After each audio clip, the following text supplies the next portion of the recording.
sa buhay ni Aling Meli, inilalapit niya kay Senyor Santo Niño. Viva Señor!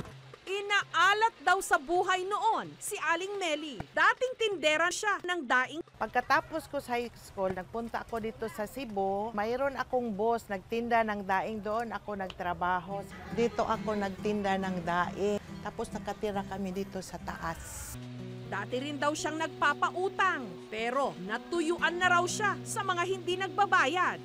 Kaya isinangla niya ang kanyang bahay. Ang nakuha niyang pera, ipinampuhunan niya para sa sarili na niyang pwesto ng daing. Dito na siya nagsimulang tumabo. Yung tipon-tipon, naglaki na siya. Nakapundar na kunti-kunti, may bahing maliit, may rest house maliit din. Sakyanan kaming kunti. Pero dahil na rin sa kanyang sipag, tiyaga at pananampalataya sa Batang Kristo, siya na ngayon ang nagmamay-ari ng pinakamalaking pwesto dito sa Cebu. Siya ang kinikilalang reyna ng mga nagtitinda ng dried pusit, dried lapu-lapu, bisugo at ang best seller sa lahat, danggit. Kahit kailan daw, hindi niya ikinahiya ang kanyang negosyo kahit nangangamoy daing siya. Sabi, ay amoy daing, pero sabi na amoy kaming daing, pero may pera kami sa bulsa, kayo amoy kayong perfume, wala kayo saan. Choosy pa ba? Nang dahil sa mga idinaing, napagtapos niya ang kanyang mga anak. Nakapagpatayo ng bahay, nakabili pa ng mga kotse. Pero ang pinakabongga sa lahat, nakapagpagawa siya ng rest house sa Bantayan Island na merong 18 mga kwarto. Tanaw ang picture-perfect na view ng Bantayan Island. Ang daing, maamoy siya pero mapera. Kahit konti lang, yung puhunan ninyo, okay na. Bahala na anong sinasabi sa inyo sa mga tao nga amoy kayong daing. Diyan ang hanap buhay namin. Ngayong linggo, ang Sinulog Festival sa Cebu. Sa mga darayo roon, pasalubong ha, lalo na ng dried seafood na lami o masarap. Pero saan nga ba galing ang gabundok na supply ng mga daing o dried fish sa Tabuan?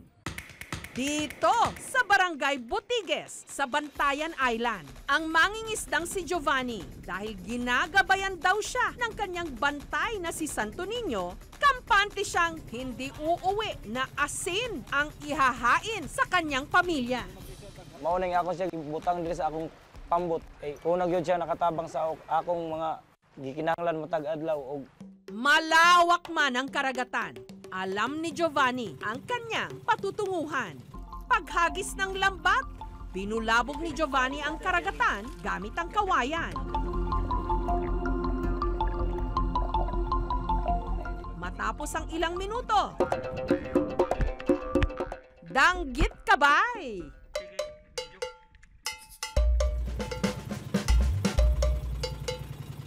Ang mga nahuling danggit ni Giovanni, inilako niya kay Renalyn para gawing boneless daing na danggit. Santa Maria, inangka sa Diyos, ilang pumakalit.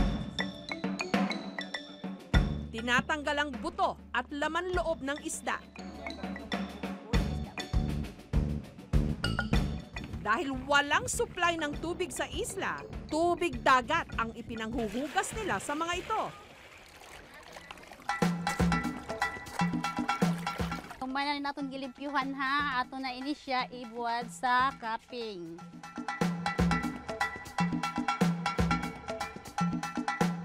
Ibinilad ang boneless daing ng 4 hanggang 6 na oras.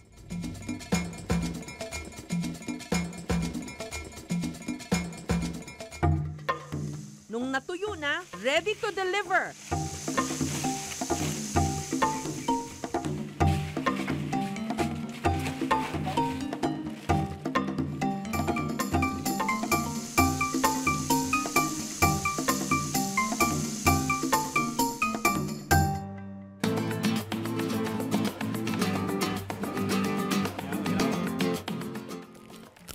Masarap, malasa, crunchy.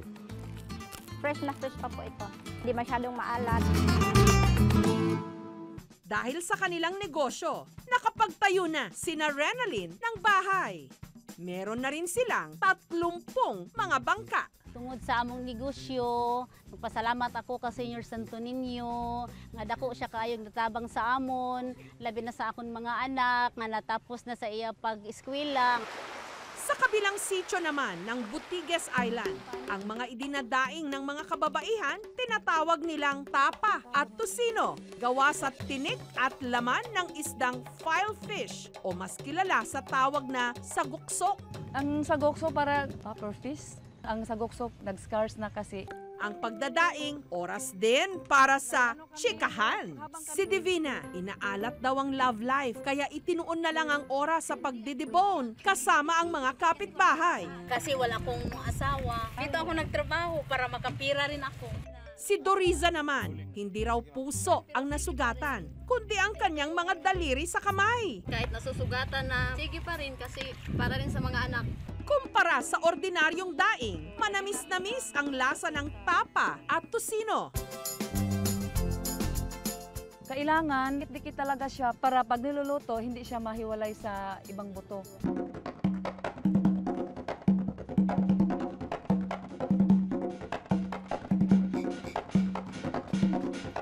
Ang fish tapa at tocino, masarap imerienda at ipulutan.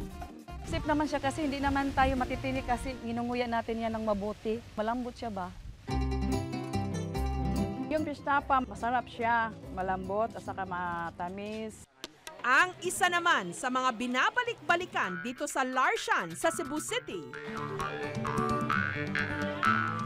ang inihaw na dried pusit ni Cheryl. Ang kanyang inihaw na pusit, pinapapak, isinasama sa kanin at pinupulutan. Medyo crunchy lang, talagang masarap. Nagtapos talaga ng abugasya si Cheryl, pero tinalikuran niya ito para ipagpatuloy ang negosyo ng kanyang ama. Nung nagkasakit ang kanyang ina, umabot daw na asin lang ang ipinang-uulam ng kanilang pamilya. Sobrang million din yung nagastos namin for my mom, for her medication. Nabenta na namin yung sasakyan namin. Tsaka sabi ko sa kanya, ibibenta na rin namin yung tindahan namin para pangbayad sa hospital. Sabi ng doctor, sabi niya, wag na kasi saan naman kayo kukuha ng pagkain? Sabi ko, I really have to look for something na makakapagpera talaga. So yun, pumasok ako dito nung nagtapos ako ng law school. Mabuti na lang at nakaahon na sila.